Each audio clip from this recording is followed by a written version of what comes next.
Yeah, so in this week's chat, Mm-hmm. we want to talk a little bit about what it is to be strong. Because throughout our lives, we always hear, we have to be strong, you have to be strong. But what does that mean? Yeah, what And, does that mean? and I think also the illusion of being strong is very strong. Yeah, strength comes in so many different forms, Mm. and we show it in so many different ways. And I think it's important for each and every one of us to realize where our strengths are, and just to make sure that we understand, where we are strong and where we can use support as well. Because being strong is also being able to reach out and ask for support. Yeah, and that's something we are not very good at. I think people in general, No. at least not Icelanders, we are not very good at asking for help. And uh, in my experience, at least, asking for help before for me meant weakness. It Yeah. meant that I was lacking in some way, and I was admitting either that I had made a mistake or that I was somehow not capable of doing what I had decided to do or been asked to do. And so my illusion of being strong or strength was that if I just kept on going, Mhm. just kept on going, then I could, then that was strength. Just put my head, like this and just keep on going. And that's what got me into trouble throughout my life, really. And I think it's very normal because we often don't believe that we are worth enough to get the help that we need. That we are not important enough to other people, so that they will drop everything and they will come and help us. Mm. And I think this illusion is also very important to realize that, people in general want to help others. And most people I know are kind and willing to help. However, if they don't know what to do or how to do it, then it is quite difficult to meet the needs of the other people that are around us.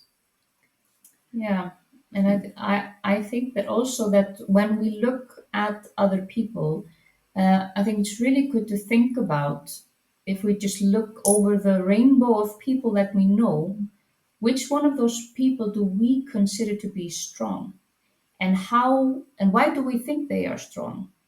What are the qualities that make these people strong?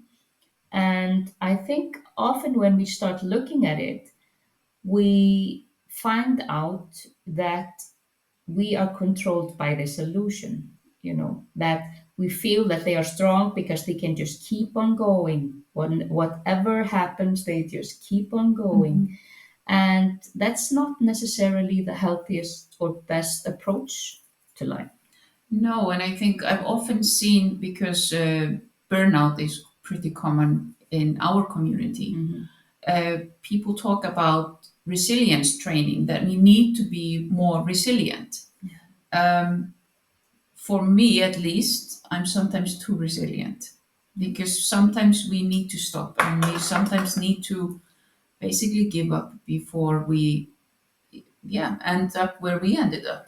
Yeah, we have all these tools that are supposed to help us, yeah, be resilient. Like when women are going through menopause, we're just supposed to take hormones so we can keep on doing what we've always been doing, but with no consideration of if what we were doing was maybe too much, and how our nervous systems are feeling, and if we have been overdoing ourselves. And so we take hormones to be able to keep on doing what we have always been doing, and therefore we keep on overloading our nervous system and going further and further away from what we maybe should be Yeah. doing, which Well, is maybe far away from where we need to where we be. need to be, Yeah. and always closer to the line that tips us. And it is, and we know from experience how difficult it is to come back from a severe burnout, and how far we can exhaust our nervous systems. So that we need to think about this or in our lives, how complex is our life, and is being strong the fact that we can continue working long days, doing all the things we want to go to the gym, meet friends, travel, and all of this that we want to do. Where do we need to create space for taking care of ourselves, for example? We need to stop and consider what we really want. What is everything that we're doing? Is it worth something in the end? Yeah.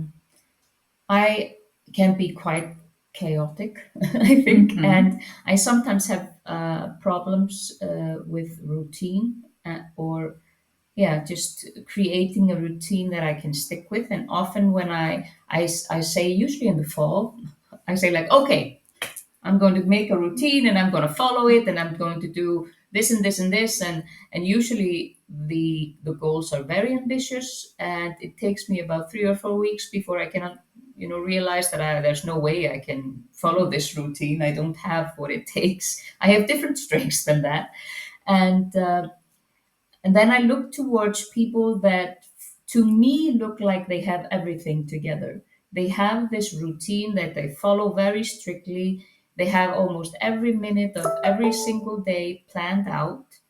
And someone very close to me is like that, just has a schedule with for every single minute of every single day, every single week, every single month. And I'm like, wow, I used to be like, wow, what this is strength, to be able to be so disciplined.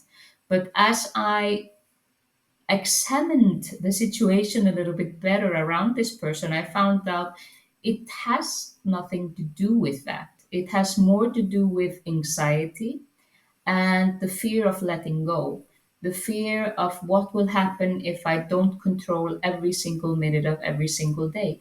So, this particular person was a prisoner of fear rather than the strong, disciplined character I thought she was. So, yeah, I think we can often project something that others see as strength, but is maybe our own, yeah, our own personal circle of problems, I would say.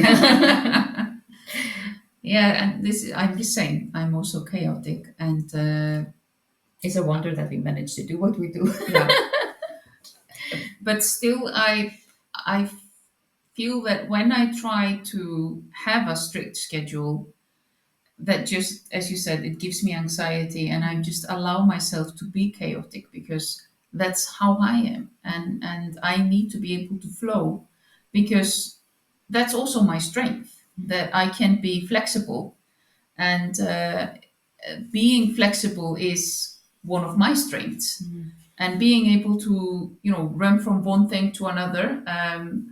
Yeah, I get things done in the end, but sometimes I go the long way, and sometimes things go a bit like this instead of straight. But that's how I work. That's how my life works. And if something doesn't work, then I have to deal with it. But I need to allow myself also to be in this strength, which is the flow, which has helped me a lot through life. Yeah. And a very common sentence that you would hear here at the office is, okay, what are we doing? That's something we say quite often. Yeah. But that's okay because it's just like a checkpoint. We've been doing a lot of different things and a little bit here and a little bit there, and then we have, okay, here's a checkpoint. And that's fine. Yeah, it's fine. And that works for us, and because we can't just work on this from 9 to 3 and then from 3 to 5 we work on something different. Yeah, but Yeah. strength is shown in different ways. And for me, when I started to consider that what my strengths are and that I can use them in different ways, not everybody needs to be the same, and I need to find a way and space to show my strength. And that's where I started to feel much better than putting myself into a box where I wasn't able to use all my strengths and I was feeling like I was lacking something. I should be better at this or I should be better at that. Maybe don't I just don't have to be better at anything and just improve my what I'm where I'm strong. Yeah. And I think the biggest step for me, or one of the biggest steps for me, was to just admit that I'm human. Because I was really trapped in this illusion of being strong meant that I just kept on going. And I did that for a very long time, and I lost my health because of it. And I think if I look over my path now, I think the biggest step for me to turn things around was to admit that I'm human, and to admit that I will make mistakes along the way. And when I do, I will reflect on them and I will learn from them. I will not be ashamed of them. I will just pat myself on the shoulder and, ah, cutie pie. You're such a cutie pie. That's what I usually say when I screw up. I'm like, ah, that was cute. Yeah, but is it really? I mean, I tend to look at yes, we can call it mistakes, but it's just part of life. I mean, we are Yeah, human. It's part of being human. We don't yeah. get things right, and sometimes we don't get it right the second time or third time either. But it's a matter of learning from it, and I think that's where I have made my peace with the things I don't get right. Is it's I will do better next time. Yeah. And especially both in what we do and being parents and dealing with family and the people around us, we will never get it right 100% of the time, and that's fine. Yeah. And there's a lot of freedom that this way of thinking has given us, because I used to be if I did something that I was ashamed of, or I was usually ashamed if I did something that I thought was a mistake or wrong or whatever, I could revel in it for days and days and weeks and months and feel terrible about it for a very long time. But it's so freeing to be able to just, okay, I mean, I'm not saying that I'm completely not affected by it, but I mean, I might take half a day, one day where I'm a little bummed, but then I'm like, okay, well, shake it off, learn from it. What could I have done better? Is there anything I could have done better, or maybe the situation was just like that, and I have to let it go? And yeah, there's a lot of freedom and a lot of, I would say, energy saved by trying to, go into this mindset. And I think that's the biggest difference for me, that things that the same things are not constantly repeated in my head. And that's something that is so freeing, because then there is so much space to get ideas, for example. That's a good saying here in the office. I have an idea. Yeah. But the ideas don't flow if the mind is occupied with repeating whatever has happened in life and we didn't get right. Yeah. I call it the drama roller coaster. I used to travel that roller coaster a lot. Something happened. I jumped on the roller coaster and I went around and around and around, and I couldn't get off it because I was like, because of everything that happened. And I had a lot of talks with Alma here on the sofa in her living room when I was stuck on the roller coaster. But of course, I jump on the roller coaster now and then. I maybe take one round, but then I go off it, and I'm saying, okay, that's fine. I have an outlet, and I can I finished that now. So yeah, but it was also often the roller coaster was about people that and situation that you could not control. Yeah. That had nothing to do with you, really. No, but my biggest fear in life was not being in control. And what would happen if I would let go and not control everything? What would happen then? That was one of my biggest fears. And now our strength is being able to let go of these situations and just flow with life and flow with the energy. And we expect the best outcome. If it doesn't happen, then we deal with it, and we are able to deal with it because we are strong. But the strength is also being able to expect the best and work with the energies, ask for help, and allow ourselves to be human. Great final words. We encourage you to explore your strengths and what you consider to be a strength, and maybe reconsider if you are trapped in the illusion. Yeah. See where you are.